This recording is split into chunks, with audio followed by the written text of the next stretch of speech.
Good afternoon, PDOCS group. We are live here in the group for the first one of 24. Woohoo, we made it, guys. Hopefully everybody had a safe and, glorious holiday, had some good times to themselves, or even just an early quiet night, if that's what you like, right? I think there's value in both of those nowadays. What I wanted to cover here, and I just kind of did this kind of impromptu. First off, I want to talk about something I did just the other day that you might have saw in the post. But first thing I want to drop is just something of value. You all know PDOCS is an outreach, research, copywriting, more of an organic system to start, and then we convert into hooks, knowledge gaps, paid ads, and things like that, right? So when it comes to outreach and what we've been teaching here in this group for 3+ years now, I just covered yesterday on a great interview, and it was probably one of the most in-depth and obviously the most relevant and current, right? Because I just did it yesterday, but a really good interview with a lot of lessons about outreach, what's worked for us. Some of that stuff I'm probably going to reiterate here today, just because it kind of ties in with a little of this. But if anybody hasn't seen that yet and you're watching the live, just comment outreach below and I'll send you the recording. I think a lot of you guys, if you're still doing any organic outreach or hesitant about it or wondering what's going to work and improve the process or frustrated, check it out. I think that'd be great. The other thing I put in that post that some of you, again, may or may not have seen is that here in 2024, instead of bi-weekly lives, we're going to be going live each Thursday, right? So this is the first one of the new year. I kind of threw this together impromptu and just decided the other day that I wanted to start doing this, which is why my team members aren't here. They had prior obligations. Some still traveling, yada, yada, yada. But each other week is going to be the same as I've been doing for the second half at least of 2023, is having an expert guest speaker in a certain niche profession expertise coming in and talking about what they do and teaching us stuff and giving us implementable, executionable type of steps that we can actually put into our business and implement when it's relevant, right, to that guest. Recently, you guys saw I had on an AI expert, right? I had on Tyson McIntyre, who was talking about how to basically reverse engineer anybody's system to get ahead in the corporate ladder or in your own business. So many people, right? They go on and on. So we're still going to be doing those, but on the weeks in between, like this one, are going to be hosted by myself, Fred, Daniel, people on the team, a combination of us talking about what's working for us now in the marketplace. I'm going to be giving you guys the opportunity to do business audits where I think one-on-one, if you come on, I'm going to be able to make some major tweaks that get your business moving forward like that. So that's going to be something that I probably never offered for free other than maybe in certain little promos that lasted, 48 hours while the post was up or what have you. But that's going to be kind of open invitation to all of you guys here in the group.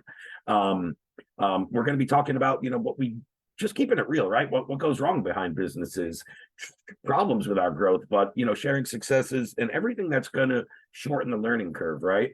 And we're going to make it relevant to, where you're at in your business, because I know not everybody has multiple companies, multiple offers, ads running, front end self-liquidating offers, landing pages that are selling on automation. Like, I know everybody doesn't have all of that, which is fine. But we're going to talk about the things that are going to kind of move the needle. So the main objective, that was kind of the recap and what's new and what's changing.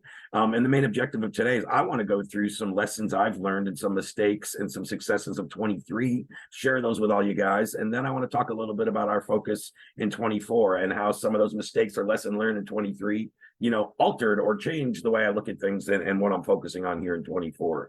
So that's kind of where I want to start. And we'll start with, I guess, mistakes to a degree. Number one is I definitely did certain things in 23 based off of revenue goals, right? Now, that's a bad thing. You always need revenue goals in business. And if you say otherwise, you're not a real business person. So there still has to be a level of that, but there's still ways you can prioritize that, right, over values and ethics and certain things. And not to say that I slipped on some of those, I don't think ever, and that's going to tie into something I'm going to talk about. But more importantly, I think some of those weren't as genuine or authentic as they could be, right?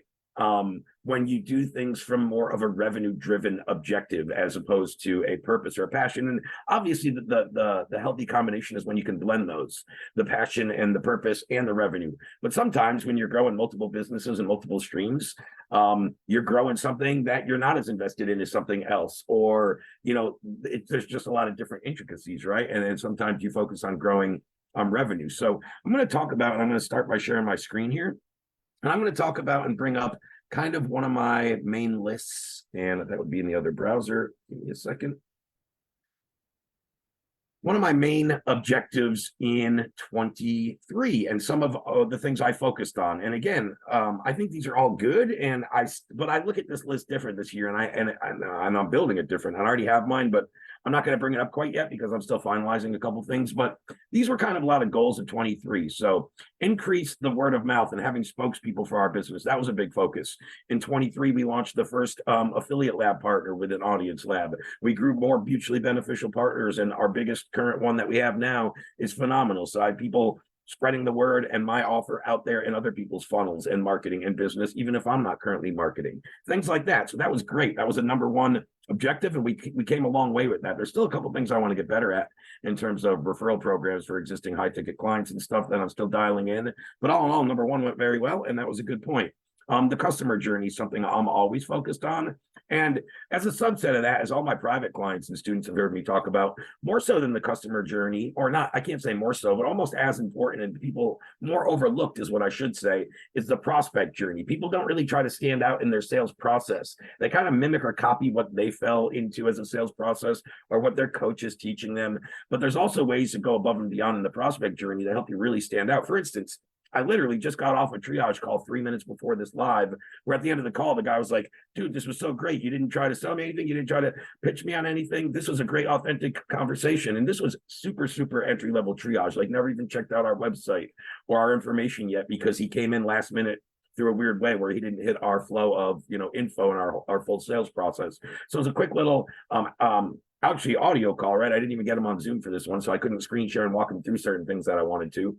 But then, the guy was just blown away with the aspects and the few words of advice and wisdom I did give him on some simple things. And then I educated him, sent him some resources, and he's already wanting me to follow up with him tomorrow, right? On a longer call or to get on Zoom. But there's just things that stood out and things he said in that conversation that let me know that he had a great prospect journey thus far. Like, we stood out in his marketing. He's like, oh, nobody's doing this the way you're just going about this, finding out what I want and what I need and not trying to pitch me anything, like those type of things, right? So also customer journey. That's something within PDOCS in our research, right? We always talk about the optimization and the feedback loop that you open. And speaking to our clients and telling us what's not clear, what they struggle on, is helping us dial that in a lot. That's always a work in progress, but we built in a whole done for you side to our DAS program, which was started as more of a done with you, but due to customer feedback and to improve the customer journey and the success rate, we knew we had to add more done for you aspects in. Which leads to, I talked about some leverage points is kind of self-explanatory. What are the activation points and what are really some of the commonalities between our lifetime value clients, our clients that stay on for multiple months, years, et cetera? And how do I increase that? Because that's something I've been focused on for 2 or 3 years and is going to still be on my list. It already is, of goals and focuses this year. I don't think we should ever really lose sight of the importance of lifetime value. It's so much more profitable as a business sense to retain clients rather than go get new ones, just number one. And then there's all the subsectors I can talk about that. 5 is always going to be on my list. I'm always focusing on metrics that matter. And I've shown you guys, and I could bring some up in screen share maybe before we get to the end of this session, depending on how long it lasts. I'm going to make a note right now and just show you some of those, like what matters to us. And you've probably seen me post about our cost per book call, our cost per acquisition, daily metrics and ad spend, not focusing on the granular huge spreadsheet that my media buying team, but like the metrics that really matter, that move the needle, the 3 or 5 data points, right? And as a head of a business, no matter where you're at, like, you don't need to see all the granular stuff if you have a team or you've outsourced that or you've hired for that or whatever, right? You're still wearing every hat and doing everything. Those metrics that matter may be more extensive, but they're still going to always come down to those 3 or 5 things, right? This was a big point of emphasis that now is like ingrained in my head, and I think almost sounds stupid reading, but it doesn't, right? But you don't have to like someone to learn from them and to buy from them ultimately. I had to kind of get that through my head at some point. Last year, that was kind of a big focus point because I think likability is a big part of how I interact with clients. I think a lot of my prospects and people turn clients would agree that like we have a good rapport, and that's important to me. And it helps, right? I'm not saying like likability doesn't help you sell. It certainly does. Everyone talks about know, like, trust, but you don't necessarily. What I learned is it's more than knowing the trust in there. What do they know, and are they trustworthy, credible? Did they build authority? You don't always need the like factor. So I think that's kind of feels like common knowledge to me now, but it's good to identify. And that's what happens as you grow. As you grow, you're going to look back at 1 or 2 of these and be like, that sounds silly. Why did I put that, right? That's going to happen every year. So that's a good thing. Now, number 7 was a big thing. Data, do what we preach, right? We use our own data in our marketing big time, and we doubled and tripled down on that. If you guys saw some of the new features, such as audience sync, just all kinds of stuff and we've increased our ad spend significantly this year to what we're spending now per month, as opposed to what we were doing, because we're drinking our own Kool-Aid and it's working and it's profitable, right? I always like to say that basically when it comes down to it, there's really 2 types of marketers, and the best can do both, right? That was a big focus last year. And I consider myself, out of the A and B, the product and the promotional, right? I consider myself to be more of a product guy, but I definitely have the capability to do both because I have a good voice. I feel like I bring good energy and I'm authentic, and that dives into some of the other things. So I know I can promote things. I just don't feel like, sure, I can, but you got to believe in the product. The product, that's why it's A there too. Even if you are a promotional marketer, and there's some that can just do that. Generally speaking, they're either representing a product that's not theirs, or they're not standing behind a solid product. So that's obviously a big factor for me when it comes to the moral and ethical obligations of marketers and sales reps. But we all know there's some that don't have those ethics and they just sell, right? So 3 values to build your team around. And this is something we grown our team to 17 team members as I'm currently doing this live. And what I want to say is there's some big things that are important to us. And I don't know that I would change this much. Like, these are probably pretty universal. There may be things I add, or I don't think any of these will ever come off of there. There may be, but if I'm breaking it down to 3 values to build your team around, folks with unimpeachable character, simply meaning I would shout out from the rooftop that I hired that person and I associated with them and they represent my brand, right? I would never be shy about saying, yeah, he's my friend, he's my team member, whatever, right? People with sincere candor, right, that are doing this with a purpose, that have aligned with visions, that really want to help and benefit people. And people that have competitive greatness, that want to be my top producer, my top performer, that want promotions, that want more responsibilities, right? Competitive greatness. Those are 3 things that are great. So, a lot of these still tie into very valuable things, right? And that's why it's good to review these every year. I always review these quarterly on my own and tweak goals. And I don't know if you guys all do that. But it's cool to look back at the annual ones, because a lot of times some of those change drastically, right? Some things don't change that much quarter to quarter, and they might still be the same. And then 3 characteristics for great relationships, which also correlates to how you brand and why people come on board into your program, both as a team member as well as a potential customer and client. And are your missions aligned? Do you have the same vision? Are you going in the same direction? Do you have similar values? And do you have similar interests and lifestyle? Ideally, when you have those people, they're going to be much more likely for a great relationship, personal, professional, client to, business and business owner, things like that. So, those are some of the things we focused on and were big emphases of mine in 23. I think if Fred was on and he can vouch for this, maybe he'll comment later or something. I think I sent this to him right at the beginning of 23, and Jesse, and I said, hey man, these are the 10 things that I'm real focused on to grow our companies this year. And they're all like, hey, those are great. Like, and we talked about it, right? And as I talked about, as I went through these, what did we implement? What's not relevant? What are we still doing, right? Where can I still get better at? What's not finished? What is? So on. So, that's just a quick little example of those things. Now, being said at the top that I said I focused a bit more on, revenue in some of my activities, more so than the purpose and the passion and the alignment, right? This year, I made it a big point to, on the top of my list, to, not that I ever went away from it, but to really highlight back to doing this for the reasons of purpose, passion, and embedding those core values. And those are in everything. Those are in this list. Those are in probably everything I'm going to talk about, and the way I run and show up in my companies, and should be my whole organizations, right? The way we are embedded. But you can only take personal accountability for all aspects, right? You can't take personal accountability for other people, but you also have to have, qualifiers and values, as number 9 and 10 show, the people you want to bring in on board and you want to align with, and so on and so forth. But embedding my core values, something I've always been really good at, and you guys will see right here today if you watch that outreach thing I sent you, or any of my trainings, like being unfiltered, just saying what's on my mind and being straight to the point about it. That isn't going to change, and that is embedded in my companies. And there's a little bit of a love it or leave it type of situation, but so be it. I'm not going to change it for the people that don't love it and that leave it. I noticed that's a smaller percentage, and I wouldn't alter because of that, right? So, being unfiltered, always giving with no expectation of return, right? Operating in the best interest of the prospect or the opposite party. And this doesn't only go to business relationships, but I have a handful of what I call, and usually I'll put it to 4 like a square, and you'll have corners.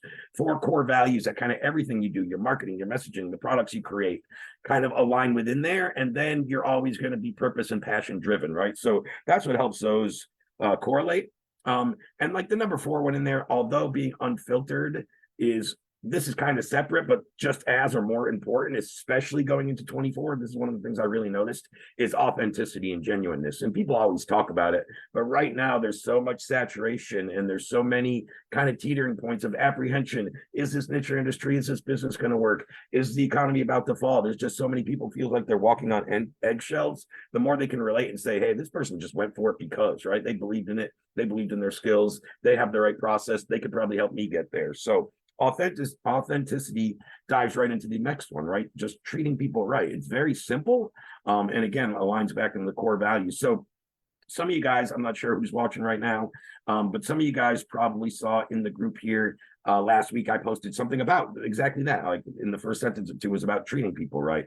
And I made a quick little Loom video in case you didn't watch it, just showing you like this is a prospect in particular, a guy by the name of Roger, who just came into our ecosystem. You can see the first conversation back in mid-December. When he gets this automated message there, that means Roger had clicked on the ad, but hadn't actually gone through the whole way and booked an appointment, right? So then he's going to get an automated message, and then he throws back out of time because we get a pretty good response rate. So it's nice when the first message from a prospect is him recommending a time for a call, right? It's always nice if we can start a conversation like that. And that's the way we set it up. So he says that, then my appointment setter comes in and says, gotcha, see if you can find a time here that works for you. And shoot me a text back once you find a suitable time. I have something cool for you, right? Confirmed this time, yada, yada, yada. I think he sent it in this email right up here, the email that was sent. But we sent him over a resource with some pre-call resources to educate, right? We're always taking people through what you guys have all seen in my PDOCS stuff, our micro commitment process and how we educate along the way and bring up their awareness and sophistication level. So by the time they get to that actual sales call, they're ready to make a buying decision. And you're not so much kind of educating, you're more prescribing and advising, right? And consulting, from a place of helping them reach their goals or overcome a problem, whatever that is, right? So yes, I'm on here now. Here's the resource that I sent him after the initial call, and you'll see my notes over there. This guy's starting a water filtration company. He's looking primarily for business to consumer data initially before he expands over to builders in the other aspect of his business where he can utilize the B2B data. He typically charges on average a fee of about $129 per month per customer. So anyway, he came in and like very nice early on. I had a quick little call with him and sent him some resources, but then we sent a more thorough call where I was going to go through and screen share him and really give him some more value. And he's like, hey, can we reschedule? Something came up, right? Gotcha, that makes sense. Or I can manually book you in, whatever's better. Hey, my apologies, I had an emergency, I was jammed up. But this guy's been like very sincere, not short-sighted. Usually somebody that's in your prospect pipeline might be like, I need to reschedule. Something came up, sorry, right? But this guy's like very genuine with his stuff. And I'm like, right on, well, the timing has to make sense. And he even said something about like, hey, based off what you sent me, in here, I'm definitely impressed with your software and most definitely going to purchase it for sure. So at this point, I think we've only had about a 15-minute phone conversation, and I still haven't even got in front of him on Zoom. But, he appreciated how I treated him. The information I sent him, obviously, had him buy in to definitely impressed with your software. But he says something, it's a little early because of the timing, waiting for the first quarter of 24 because we're just ironing some things out. But then we were going to full swing. Your software is definitely a must for me, and I'll get my brother on board. So we set up a call for, it's actually next week. It's the 13th or 11th. I would have to check my calendar for him and his brother to get back on. But as I came back to him, right on, my friend, the timing has to make sense 100%. Merry Christmas to you and your family, Roger. And let me know whatever the time is right for you, man. Here's my personal number in case you can't reach me because this is my CRM software and I'm not always logged in. I most definitely appreciate your understanding. This means a lot to me. It speaks volumes of your character. I most certainly admire your patience, understanding of my position on how the business works. I'm thankful for you providing me your personal number. Very grateful to your whole approach, right? Things like that. This is what I'm talking about with standing out in the prospect journey. Most people in their sales prospecting journey, before the person's ever really spoken to them, definitely not at the point where he's ready to pull out his credit card quite yet. Although what he said, he still, hasn't seen enough, and I haven't even sent him the link to pay, right, quite yet. So, but things like that, right? But I'll most definitely be reaching out. You're awesome, Ray. Happy holidays, right? It's nice hearing those things back, but it also comes down to just cheating people, right? Like, don't put your marketer or your salesman hat on necessarily until you get to that point, right? But generally speaking, just have conversations and treat people right. So that was my next thing. I'd like to talk a little about our focus in 24, and I did that a little more, but it's going to be more about things I enjoy with my time than things that are required. Now that I have a bigger team and more options, and I know not everybody has that luxury, but everybody does have the luxury to focus on things that they actually enjoy and feel more fulfilled within their business than things that are not so. Also, you should be focused on what generates revenue. So mine are still going to be all revenue generating activities. They're just going to be the ones I really enjoy and like more. One-on-one client work, especially when it comes to my PDOCS and my sales lab clients. I mean, that's still what I do to this day. Is I still do organic outreach on Facebook. I still run teams of DM setters, and I still build sales teams. I still close deals. I get on sales calls every single day. I manage and oversee sales teams. I write out scripts. So like those are the things I really love because they make a difference. And sometimes writing a new script can increase a whole team's conversion rate by 10%, and all of them are making 10-15% more commission dollars, right? And I changed a lot of lives. Those are the things, not to say I wasn't doing those things, I was, but I was also focusing on certain things, again, more just revenue generating in terms of the time I was putting into it. It's not even the activity always, or the, or what you're executing on. It's how much time you're putting into each. So I've made it a big focus of mine to dedicate a lot more of my time on PDOCS students and products, on sales lab stuff.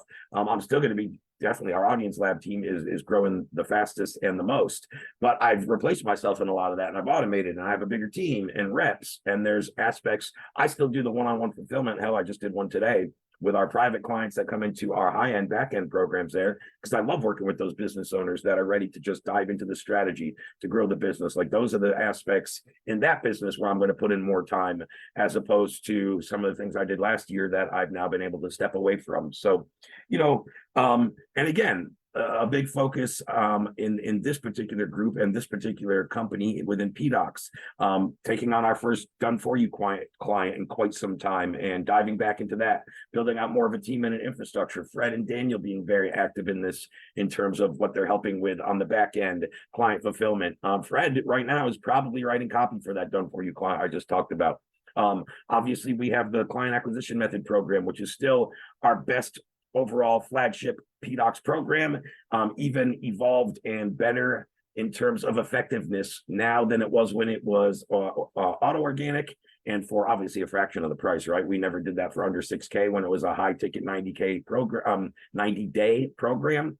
And now we offer it for $50 a week with still, one-on-one sessions with me and group sessions with me, all kinds of additional things you can do in there for $50 a week. But that curriculum and that training is everything I'm talking about here. And in that that outreach lesson, I was on that interview yesterday I alluded to with Gary Searle there.